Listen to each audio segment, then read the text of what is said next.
Have you ever really thought about how real that paper in your wallet or the number in your bank account is? You've been led to believe that money is simply the lubricant for the economy, but that is only a small part of a much larger secret. The real story of money doesn't begin with commerce. It begins with power. Throughout history, every empire, every central bank, and every currency has tried to answer the same question. Who controls the money? And the answer has always changed. Today, before the birth of cryptocurrencies, we will unlock the secret history of how money has been reset, how nations have been quietly plundered, and how certain elites turn our trust into a tool for fraud. The biggest secret of money is that it is only an illusion, but the forces that control that illusion are very real. Our story begins with the gold standard. This era is often presented as a time when money was at its simplest and most reliable. In the 19th century, most countries pegged their currency to a fixed amount of physical gold. The assumption was that you could walk into a bank, present your paper currency, and receive the corresponding amount of gold. This system was built on trust. Trust that governments would not simply print as much money as they liked. This was a massive constraint. The scarcity of gold forced governments to be fiscally responsible. But that constraint was a shackle for political leaders and bankers who desired limitless power. The core problem here was twofold. First, in an economic crisis, the inability to print money often deepened depressions. Second, and more critically, war. The cost of war quickly depleted gold reserves. And so, the moment of crisis arrived, World War I. European powers desperately needed financing. The gold standard was in the way. The result? Virtually everyone abandoned the system, literally. They printed money in an emergency, and the first major betrayal of trust had occurred. The value of money became no better than the paper it was printed on. Amidst the ruins of World War II, the future of money was settled in a small New Hampshire hotel at Bretton Woods. This was a quiet revolution, where a few men gathered to rewrite the global monetary system. Guess who won? The United States. The new rule was this: the world's currencies were no longer directly pegged to gold. Instead, they were pegged to the U.S. dollar. And the U.S. dollar, and only the U.S. dollar, was pegged to a fixed price of gold, $35 an ounce. This cemented the U.S. dollar as the world's reserve currency. Other nations were forced to trust the dollar because they believed the U.S. could convert that dollar to gold at any time. This was the glitter of gold on the dollar. But this system was inherently unstable. The U.S. began to exploit its reserve currency status. It kept printing money to finance foreign wars and domestic social programs.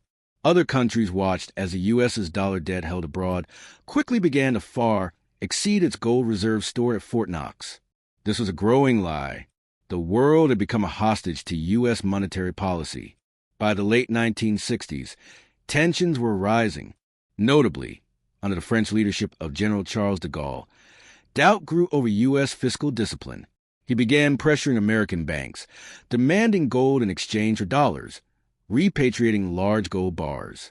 This created a domino effect. In August of 1971, the system broke. U.S. President Richard Nixon appeared on television. He announced that, as a temporary measure, he was ending the convertibility of the U.S. dollar to gold. This became known as the Nixon Shock. The temporary measure never ended. This moment was a paradigm shift in the history of money. Money completely lost its tether to any physical commodity. From that day on, all the world's currencies became fiat money. Fiat comes from Latin meaning let it be done.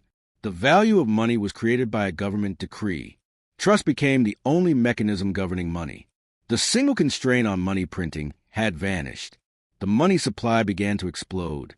The consequences were devastating. The fiat money system gave governments and central banks unprecedented authority.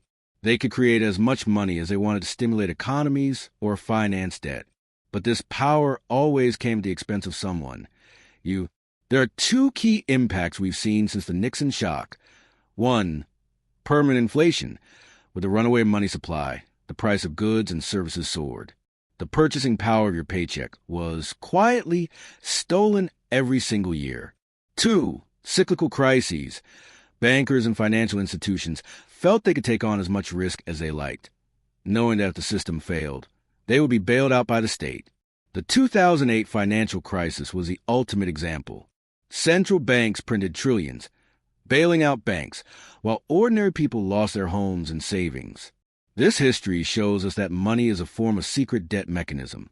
Bitcoin would emerge years later as a direct answer to this unethical and centralized system.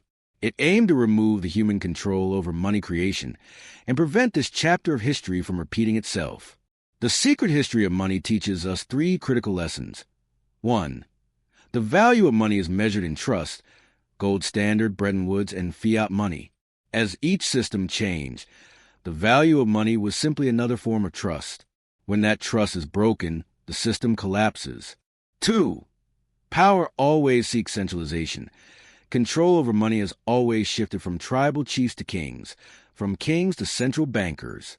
When control is centralized in the hands of a few, that minority will always use it for their own self-interest. 3. Scarcity creates value. Gold scarcity made it valuable. Fiat money has no scarcity. This is a fundamental reason why your money buys less every year. Bitcoin seeks to return this idea of scarcity to the digital world. But what is the warning? Remember that central banks and governments are not ignoring the rise of cryptocurrencies.